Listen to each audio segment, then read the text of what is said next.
एक एक जगह जा रहे हैं। और जिस जगह वो पहुँचे रमण ऋषि, अब वहाँ आंसू झरझर बह रहे हैं और वो कहते हैं आ गए आप। तो भोजन लेकर गए, दवाइयाँ लेकर गए, उनके घाव साफ कर रहे हैं, उनको पट्टी बांध रहे हैं।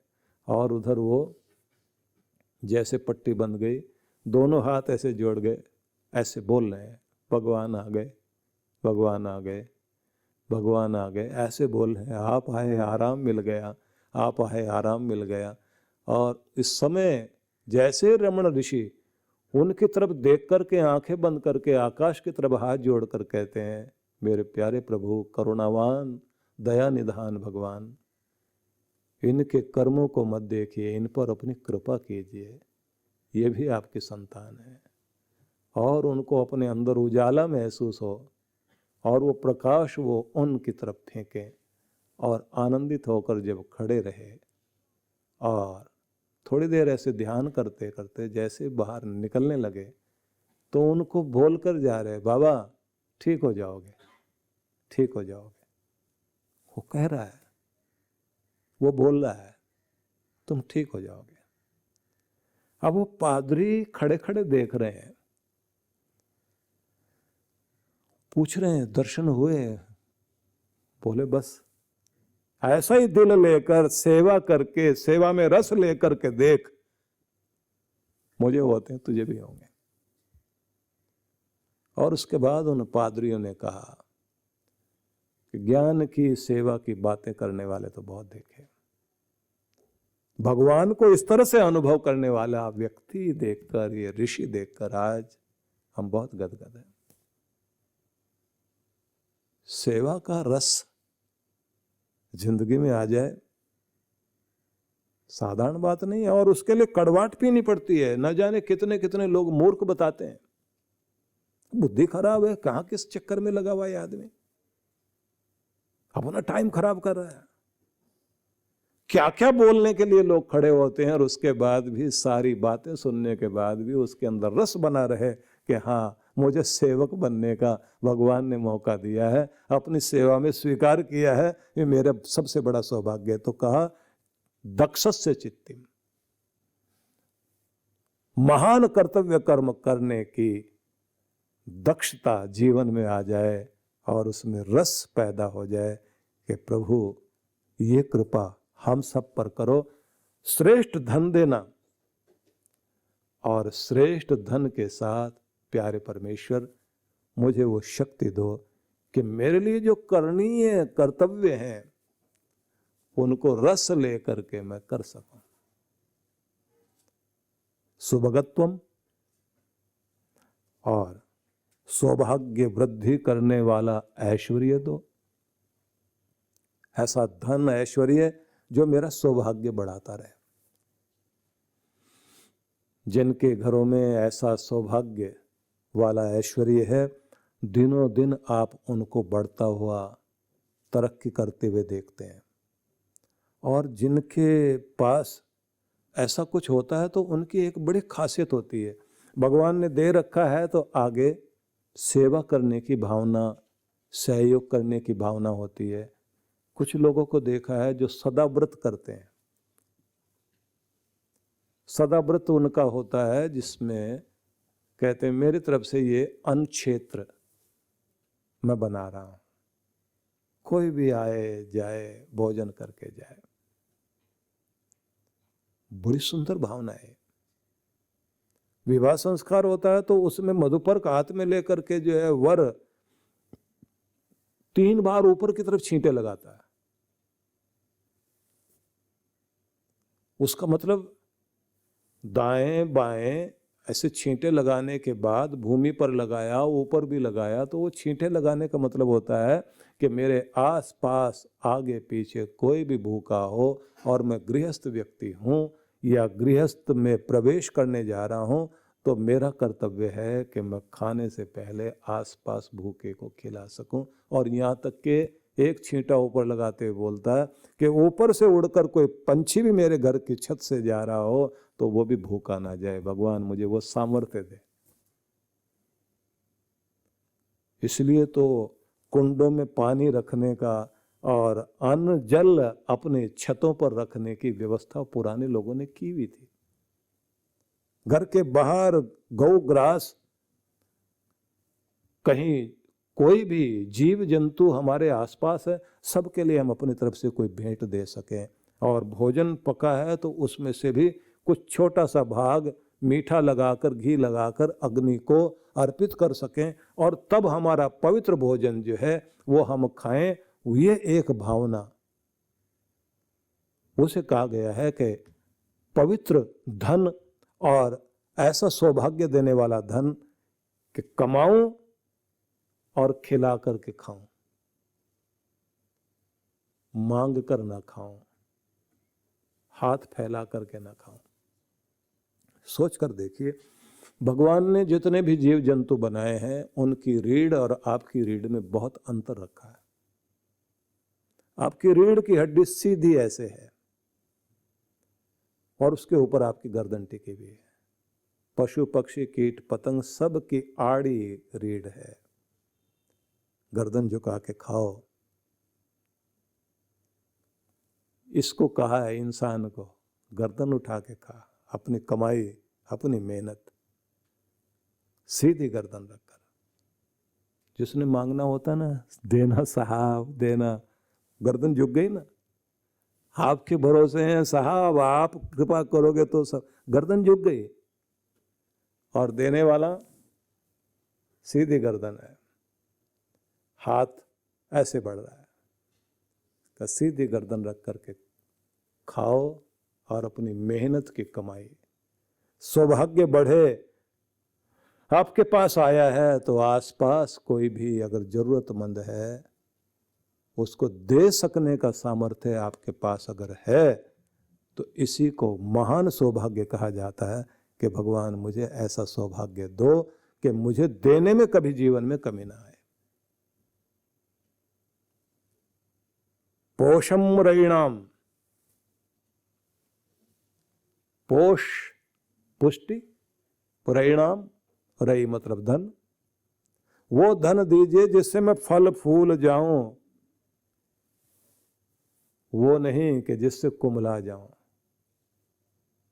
वो धन नहीं चाहिए जो मुझे बीमारियां दे, वो धन नहीं चाहिए जो मेरे और मेरे बच्चों में ऐब लगा दे, व्यसन लगाए, गलत दिशा में बच्चे जाने लग जाएं। मुझे वो धन मत देना। वो धन दो कि मैं भी, मेरी भी सुबुद्धि रहे और मेरे बच्चों की भी सुबुद्धि रहे, जिससे पाकर मैं फलों फूलों खुशहाल हो जाऊं। कहते हैं माला माल होने से ज्यादा निहाल होना जरूरी है।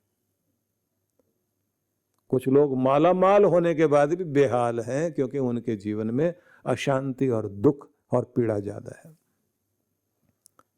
अगला शब्द देखिए, अरिष्टिम तनुनाम।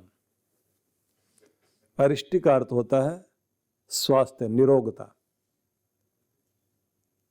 शरीर निरोग रहे, ये भी आशीर्वाद दो।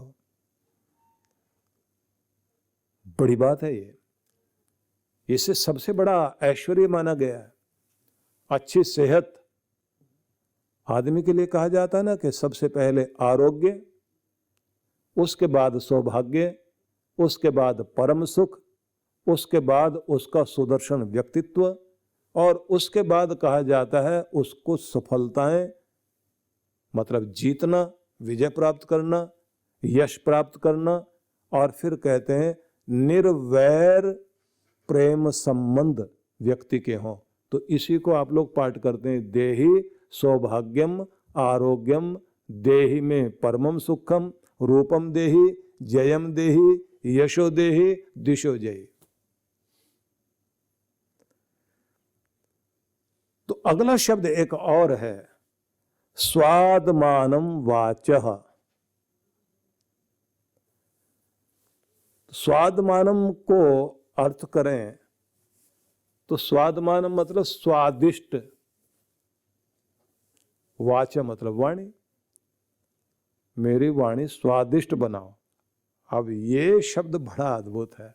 मतलब ये है प्रियता से, आकर्षण से भरपूर वाणी और व्यवहार, ये संपदा भी मुझे दो भगवान। सफलता के लिए ये ध्यान रख लेना कि व्यक्ति की सफलता में 40% भाग उसके व्यवहार का भी है। इसलिए पीआर, पब्लिक रिलेशन, लोक व्यवहार, इस पर विदेशी लोगों ने सबसे ज्यादा काम किया। डेल कार्नेगी की पुस्तक आप पढ़ेंगे तो उन्होंने लोक व्यवहार पर जितना अच्छा लिखा, 2 ही पुस्तक उनकी ज्यादा प्रसिद्ध हुई, एक वो चिंता छोड़ो और सुख से जियो, और एक लोक व्यवहार, हिंदी वालों के लिए। इंग्लिश में वैसे तो उन्होंने लिखा इंग्लिश में ही है, लेकिन जो हिंदी भाषी लोग हैं उनके लिए ये 2 शब्द मैंने आपको बताए। इसे आप देखें तो आप खुद पसंद करेंगे कि किस तरह से उस व्यक्ति ने आज से इतने साल पहले, मुझे लगता है 100 के लगभग तो साल हो गए होंगे, लेकिन वो आज भी प्रासंगिक है कि व्यवहार कितनी बड़ी चीज है। उसके बाद एक अगला शब्द और है, सुदिनत्वम अन्हाम, हर दिन सुदिन बन जाए। शुरू से देखिए कि क्या मांगा गया, भगवान श्रेष्ठ धन दीजिए, कर्तव्य कर्मों का वह ज्ञान दें कि जिन्हें समझ हो हमें कि ये मेरे लिए करणीय कार्य है, मेरे कर्तव्य हैं, और उन्हें करने की वह शक्ति जो उत्साह पैदा कर दे। मतलब सेवा हो या बड़े महान कार्य हो, अच्छा करने का उत्साह, अच्छा करने का रस, अच्छा करने के भावना अंदर में बनी रहे, इसे भी एक समृद्धि माना गया है कि कोई व्यक्ति अपने घर परिवार में रहते हुए अपनी तिजोरी भरने के साथ साथ में अपने पूर्वजों का मान सम्मान इतना बढ़ा दे कि लोग कहते हैं ये खानदान है सेवा वालों का, धनियों का, गुणियों का, बहुत बड़ी सेवा इनके घर से हमेशा होती रही है, कीर्ति फैलती व्यक्ति की। और किसी का नाना और किसी का दादा, कोई न कोई एक पूरी पीढ़ी में एक व्यक्ति का नाम चला करता है कि इनके यहाँ एक व्यक्ति थे जिनकी सेवाएं दूर तक दिखाई देती हैं, कि महान व्यक्ति हुए इनके घर में। किसी घर में कोई ऐसा महान व्यक्ति होता है, उसका बहुत बड़ा प्रभाव होता है और पीढ़ियों तक ये प्रभाव जाता है। तो भगवान हमें श्रेष्ठ धन दें, महान कर्तव्य कर्म करने का ज्ञान, सुभगत्वम और सौभाग्य वृद्धि करने वाला ऐश्वर्य, पोषम रयिणाम और पुष्टि वर्धन करने वाला धन, अरिष्टिम तनुनाम और शरीरों का स्वास्थ्य, स्वादमान वाचा, स्वादिष्ट वाणी, मतलब जो व्यवहार है वो आकर्षण से भरा हुआ और वाणी हो मीठी। देखिए धोखा देने वाले लोगों की भी वाणी बहुत मीठी होती है। एक सुंदर बात कही जाती है कि वे जो कड़वा बोलते हैं लेकिन दिल में कड़वाहट नहीं होती, वो आपके अपने सगे संबंधी, पिता हो सकते हैं, माँ हो सकती है, बड़ा भाई हो सकता है, मित्र हो सकता है, कड़वा बोल देता है आपको लेकिन दिल में कड़वाहट नहीं होती। वो आपकी जिंदगी की कड़वाहट को दूर करने के लिए आपसे कड़वे होकर बोल देते हैं, उनसे दूर मत चले जाना। और जो दिलों में कड़वाहट और खोट लेकर आपसे मीठा बोलते हैं और आपको पसंद आते हैं, उनके इतने नजदीक मत चले जाना कि वो तुम्हें ठग लें और तुम्हारी जिंदगी में दुख और अंधेरा छोड़ दें। ये सावधानी हर आदमी प्राप्त नहीं कर पाता क्योंकि समझ ही नहीं होती। जितना बड़ा आदमी उतना ज्यादा चापलूसी पसंद होता है और उसके आसपास चापलूसी करने वाले लोगों का जमघट होता है। और वो जो बटरिंग करते हैं इतने ढंग से करते हैं, और ऐसी बटरिंग करने के तरीके होते हैं। तो सार में फिर सुन लीजिए कि प्रार्थना क्या करनी है। ऐश्वर्यशाली परमेश्वर, श्रेष्ठ धन दो, महान कर्तव्य कर्म करने का रस प्रदान करो, सौभाग्य वृद्धि करने वाला ऐश्वर्य दो, और ऐसा धन जो हमें, जिससे हमें पुष्टि मिले, फले फूले, हमारे शरीर को स्वस्थ निरोग करना भगवान, और वाणी और व्यवहार इतना आकर्षण से भरा हुआ हो कि हम सबको अपना बना सकें, प्रिय पात्र बन सकें। और आखिरी शब्द बड़ा अद्भुत है, सुदिनत्वम अन्नाम, हर दिन को सुदिन बना देना। मेरा हर दिन सौभाग्य वाला दिन हो। मेरी प्रार्थना को मेरे प्यारे ईश्वर स्वीकार करना। ये हर दिन सुबह सुबह प्रार्थना करनी चाहिए। इसके बाद में अब आगे हम प्रार्थना करेंगे या संदेश सुनेंगे, जहां देवी भागवत में ये कहा गया है कि कब भाग्य सहायता करेगा। तो उस पर चर्चा कल हम लोग करेंगे।